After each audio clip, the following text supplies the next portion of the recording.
Warning, this review contains spoilers that occur within the first 15 minutes of Deadpool 2. You've been warned. For a second I was worried about Deadpool 2. While sure I really liked the first one because it's a great comedy with inventive action and a lot of heart, there were two reasons for my consternation towards the second installment of the Merc with the Mouse franchise. The first reason is because the first Deadpool was a surprise hit. As a fan of the comic, I knew it could have been good, but quite honestly I was prepared for Fox to fuck it up because the last decade and a half's worth of X-Men movies have been pretty mediocre at best. Mediocre! And yet Deadpool was able to surprise me with how clever it was, its witty banter, and its refreshing R rating. The film was a surprise smash hit, a critical and commercial success, all despite the fact that it had raunchy jokes and lots of blood splatter. In fact, it was so new and fresh, honestly I just feared that a sequel wouldn't be able to reach the same heights as the first film. I mean, after all, no puff is better than the first hit. Tripping balls. And then a second reason for my apprehension is that it's a sequel to a comedy. Sequels to good movies already trend on the sucky side, and comedy sequels are the most notoriously horrid of them all, such as Caddyshack 2, Hangover 2, and the Nightmare on Elm Street series. And with this in mind, I was very afraid that Deadpool 2 was going to sink faster than a Titanic-sized turd. But upon seeing the film, my concerns were laid to rest, because damn, Deadpool 2 is just as entertaining, hilarious, and action-packed and heartfelt as the first, and Deadpool 2 is just an all-around good time that will have you cracking up from start to finish. Oh, the glorious finish.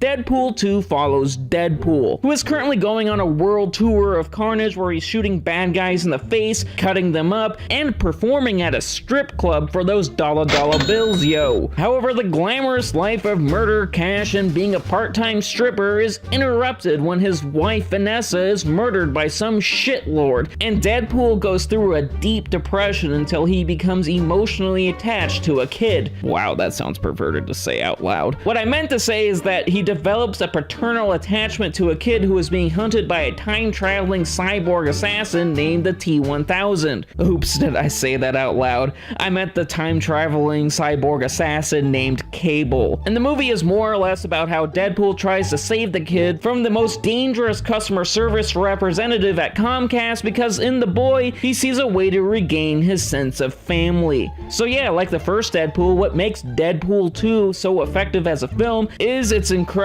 sense of heart. Though where the first one was a rom-com, this one is about the importance of family. No, it's not a family film. I mean, Christ, the man gets thrown into a wood chipper, but you feel how important the necessity of family is to the emotionally broken and personally jaded Deadpool, and allows us to be invested in the character as well as his new chapter in his wacky life. Though not that type of wacky. However, don't let this sense of heart and mushiness make you feel that Deadpool 2 is as emotional as David Cage believes his video games to be, because goddamn, this film is funny and entertaining as all hell, mostly because the film doubles down on its vulgarity, bloody action, and most importantly, how well and uniquely the titular character breaks the fourth wall, poking fun at comic book conventions, and in how comic book films have evolved in the past few years. Truly, Deadpool's knowledge of the world outside his own film has expanded more than a college freshman's waistline, and he jokingly eviscerates Marvel characters, the DC extended universe, and ripping holes in the problematic elements of the X-Men films and comics. Particularly when it comes to the lamely named X-Force, or as I like to call it, the X-Farce, because I recently read a few issues of the comics, and like most 90s comics, it holds up as well as a piece of American infrastructure. And what's truly great is that the film knows this, and really takes X-Force as a concept down a peg, with a few exceptions, such as the character of Cable, who is more or less the antagonist in this film, and played wonderfully by Thanos,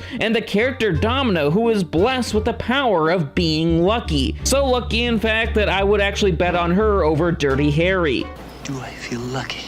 Another thing the film references, much to my pleasure, is the LGBTQ angle that the X-films have taken compared to the whole civil rights metaphor of the original comics. Much of the humor and dramatic plot points are actually derived from being supportive of LGBTQ equality, most obviously in how the returning Negasonic teenage warhead has a girlfriend, and even more importantly in how there is a subplot dealing with the evils of conversion therapy. Sure, admittedly, the way the film handles these LGBTQ issues is more on the nose than cocaine in a rock star's nose, but with a hero embodying progressive values like Deadpool, you just know you're going to get some comedy and action gold out of this film. However, the only real issue I have with Deadpool 2 is that the superhero family team angle has been done in other superhero movies before, most notably in the Guardians of the Galaxy films. While yes, Deadpool 2 explores the thematic thread of dysfunctional family in its own one-of-a-kind way, it's just not as unique as the first film's rom-com angle. With that said, Deadpool 2 is as good, funny, quotable, action-packed, and explicit as the first, and if you love the first one, you'll be very pleased with the sequel.